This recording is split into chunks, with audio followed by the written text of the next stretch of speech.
इज्जत नहीं है जरा। वो किस तरह से गैर मर्द के पास एक रात को जाए और फिर दूसरी दिन फिर अपने शौहर के पास फिर से आ जाए। दिल्ली से लेके गए मुझे वहाँ पे वापस, तो वहाँ पे मेरे देवर ने हलाले के नाम पे मेरे साथ में दुष्कर्म करा।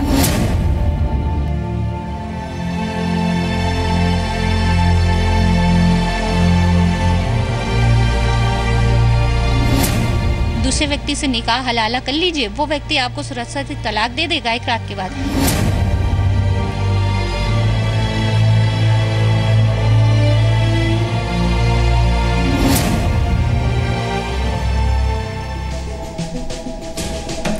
नमस्कार, मैं हूं आपके साथ में मानसा मालिक। नर्क का ऐसा कुआं इसी धरती पर है और आपके बहुत करीब है, क्योंकि इस कुएं की खुदाई इसी समाज में हुई है और इस कुएं से बाहर निकलने की जद्दोजहद में जो हाथ छटपटा रहे हैं वो भी इसी समाज का हिस्सा हैं। इसी हिंदुस्तान की आधी आबादी। इस दुनिया का कोई मजहब कभी नहीं कहता कि किसी औरत की आत्मा को छलनी किया जाए। इस दुनिया का कोई धर्म कभी नहीं कहता कि किसी औरत को जिंदा लाश बना दिया जाए। लेकिन इसी दुनिया में, जी हाँ, इसी दुनिया में, इसी समाज में एक औरत को अपने पति की खातिर और अपने पति के ही कहने पर अपना जिस्म बेचना पड़ता है, अपनी आत्मा बेचनी पड़ती है, और वो भी मजहब का ठप्पा लगाकर। हम इसलिए कह रहे हैं ये क्योंकि जिस्म ही नहीं, रूह का भी टॉर्चर है। ये नर्क का कुआं है।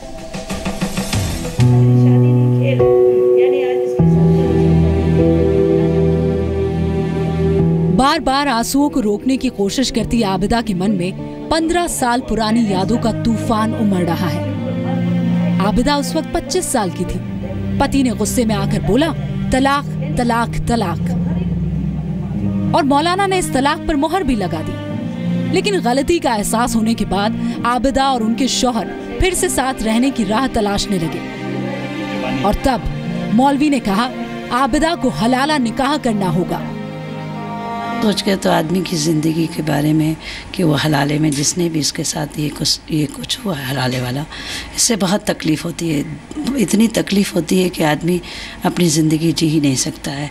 जो भी है वो दूसरों की ज़िंदगी जी रहा है। अगर उसका अपना मकसद होता तो कभी हलाले की तरफ जाता ही नहीं।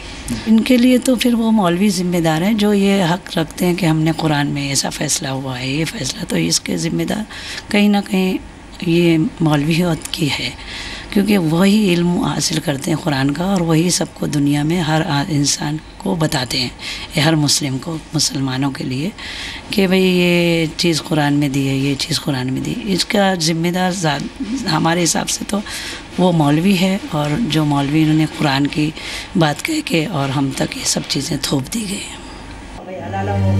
आबिदा हमसे आप बीती सुनाती रही तो जैसे अपने ही जख्मों को कुरेदती रही।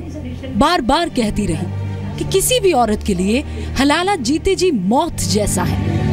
ये कानून जो भी हमारे मौलवियों ने जो बनाया है, इससे हमें बड़ा दुख है और गैरतदार लड़की के मरने के जैसा है। उसका फ़ैसला नहीं होता है, बल्कि दूसरों का फ़ैसला उस पर थोपा जाता है। एक तरीके से तमाशा ही बन जाते हैं लोग, उसको तमाशा देखने के लिए उसके पास या उससे पूछने के लिए चले जाते हैं। तो वो भी गैरत है कि किस तरह से वो औरत दूसरे के साथ जाए और उस दूसरे के साथ फिर से एक बार अक़्द करे, फिर अपने शौहर के पास जाए। ये भी तो गैरत की बात है। कहीं ना कहीं इसमें भी इंसान को तकलीफ़ ही है, तकलीफ़ के अलावा कुछ भी नहीं है। हमने आबिदा से बातों बातों में पूछा कि आखिर परिवार के लोग, खासतौर पर लड़की के घर वाले, क्यों हलाला का विरोध नहीं करते। परिवार मजबूर है, परिवार को ख़ानदान में रहना है, लोगों के साथ रहना है, महल्लेदारी निभाना है। क्योंकि अगर कभी 3 तलाक शौहर ने कह दी, तलाक तलाक तलाक, तब उस वक्त दूसरे लोग उसको एक्सेप्ट नहीं करते हैं, उसको हराम करार दे देते हैं। अगर वो शौहर के साथ रह रही है तो कहीं ना कहीं घर वालों की मजबूरी बन जाती है कि उनको ये हलाला करवा के फिर से शौहर अगर शर्मिंदा हो गया कि उसने गुस्से में तलाक दी है, तो शर्मिंदगी में वो फिर से कहीं ना कहीं अपनी बीवी को रखना चाहता है, मगर उस बीच में ये हलाला आदमी को मार डालते हैं, मरने की जैसा हो जाता है कि हलाला करके फिर वो अपने शौहर के पास जाए। तो ये तकलीफ़ सबसे बड़ी है। हलाले का सामना आता है तो वो गैरतदार लड़की के लिए मरने के बराबर हो जाता है कि वो किस तरह से गैर मर्द के पास एक रात को जाए और फिर दूसरी दिन फिर अपने शौहर के पास फिर से आ जाए, तो डूब मरने वाली बात है गैरतदार के लिए। तो इससे ज़्यादा मैं कुछ नहीं बयान कर सकता। आबिदा जैसी कई महिलाएं हलाला के खिलाफ जाना चाहती है, लेकिन समाज को अपने बस में किए मौलवी और मुल्लाओं के खिलाफ जुबान खोले तो कौन? क्या इंसाफ की तारीख अब करीब है? राजीव रंजन सिंह के साथ ब्यूरो रिपोर्ट, जी मीडिया, मुंबई। देश की सबसे बड़ी अदालत में ट्रिपल तलाक के साथ हलाला की भी सुनवाई चल रही है। अब ध्यान देने की बात यह है कि दोनों बुराइयां आपस में जुड़ी हुई हैं। फर्ज कीजिए कि किसी शौहर को इस बात पर गुस्सा आ जाता है कि उसकी बीवी ने आज सब्जी में नमक क्यों ज्यादा डाल दिया, और गुस्से में वो अपनी पत्नी को तलाक तलाक तलाक यानी 3 बार तलाक बोल देता है। तो आगे क्या होगा? आगे होगा ये कि जब पति को अपनी गलती का एहसास होगा तो मौलाना साहब या काजी उसे हलाला का रास्ता बताएंगे, और अल्लाह नाराज ना हो जाए इस डर से शौहर अपनी ही बीवी को हलाला के लिए गैर मर्द के हवाले कर देगा। हम जो कहानियां आपको दिखा रहे हैं वो यही तो है, यही असलियत है, यही हकीकत है, और यही तो है नर्क का कुआं।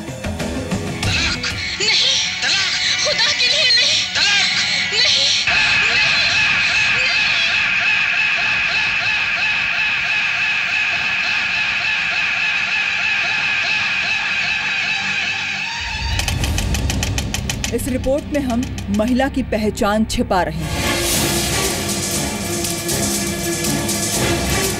महिला और उसके रिश्तेदारों के नाम असली नहीं हैं। बागपत की इस महिला के साथ इसी के देवर ने बलात्कार किया और ये कहकर इस बलात्कार को सही ठहराने की कोशिश की गई कि जो भी हुआ वो इस्लाम के मुताबिक हुआ। इमराना की ये कहानी 3 साल पहले शुरू होती है। शादी के बाद इमराना अपने शौहर के साथ दिल्ली के सीलमपुर आई। पहले तो सब कुछ ठीक ठाक चला, लेकिन थोड़े दिनों बाद उसका पति इमराना को दहेज के लिए प्रताड़ित करने लगा। उसके साथ मारपीट की गई और घर से निकाल दिया गया। भैया बहुत बुरा हुआ। मेरी शादी 3 साल पहले हुई थी दिल्ली में शम्मी के साथ में, और उनका शादी के बाद मुझे पता चला कि उनका दूसरी औरतों के साथ संबंध है, जिसका मैंने विरोध करा तो मुझे मारपीट के घर से निकाल दिया उन लोगों ने। लेकिन नर्क का वो कुआं अभी इमराना का इंतजार कर रहा था, जिसका उसे अंदाजा नहीं था। ससुराल से निकाले जाने के बाद इमराना अपने मायके आकर रहने लगी। इसी दौरान उसके शौहर ने एक दिन फोन किया और बोल दिया, तलाक तलाक तलाक। इमराना और उसकी मां इंसाफ के लिए पुलिस स्टेशन पहुंची तो पुलिस ने दोनों पक्षों को बुलाकर आपस में समझौता करा दिया। ससुराल वाले एक बार इमराना को अपने साथ ले गए। इमराना को लगा कि उसकी जिंदगी में अब सब कुछ ठीक हो जाएगा, लेकिन एक घिनौने सच से इमराना का सामना होना अभी बाकी था। दिल्ली से लेके गए मुझे वहाँ पे वापस, तो वहाँ पे मेरे देवर ने हलाले के नाम पे मेरे साथ में दुष्कर्म करा और मार पिटाई करी। उसके बाद फिर मुझे इज्जत करने के बहाने पे फिर मुझे मेरे घर भेज दिया, और यहाँ पे आने के बाद में मेरे पापा के पास फ़ोन करके कह रहे कि अब इसे वहीं रखो, अब मैं इसको रखूँगा नहीं। जरा सोचिए, इस औरत की जिंदगी में कितना बड़ा विश्वासघात हुआ। इमराना के देवर ने उसके साथ हलाला के नाम पर बलात्कार किया और उस हलाला को जायज बता दिया। हम इसीलिए कह रहे हैं कि हलाला दरअसल मुस्लिम औरतों को नर्क के कुएं में कैद कर देता है। इमराना के साथ उसी के घर में उसी के शौहर की सहमति से उसी के देवर ने रेप किया, और जब इमराना ने इसका विरोध किया तो दोबारा उसे घर से निकाल दिया गया।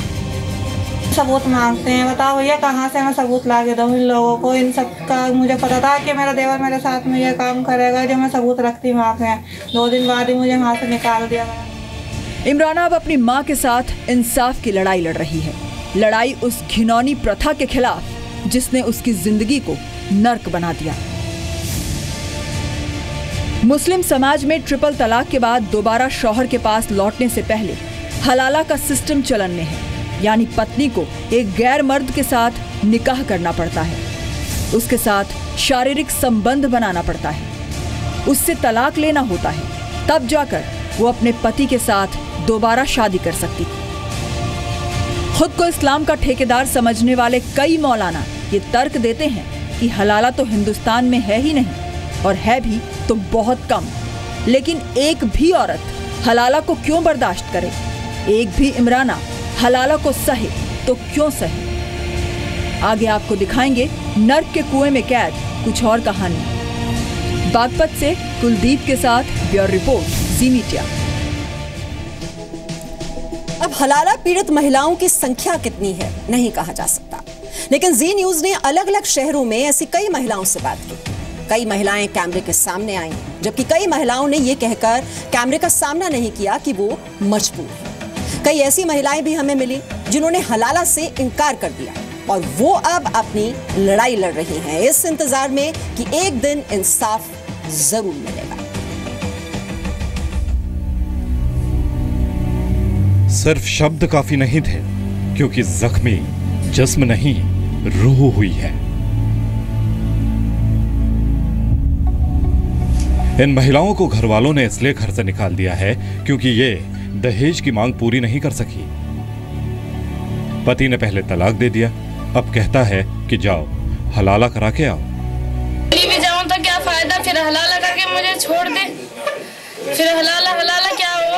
हमें तो वैश्याएं जो हम हलाला पे ही रहेंगे, क्या हमारी इज्जत नहीं है जरा बहुत माँ बापों की? लखनऊ में भी ऐसी ही महिलाओं से जी न्यूज ने बात की जो हलाला की पीड़ा झेल चुकी हैं।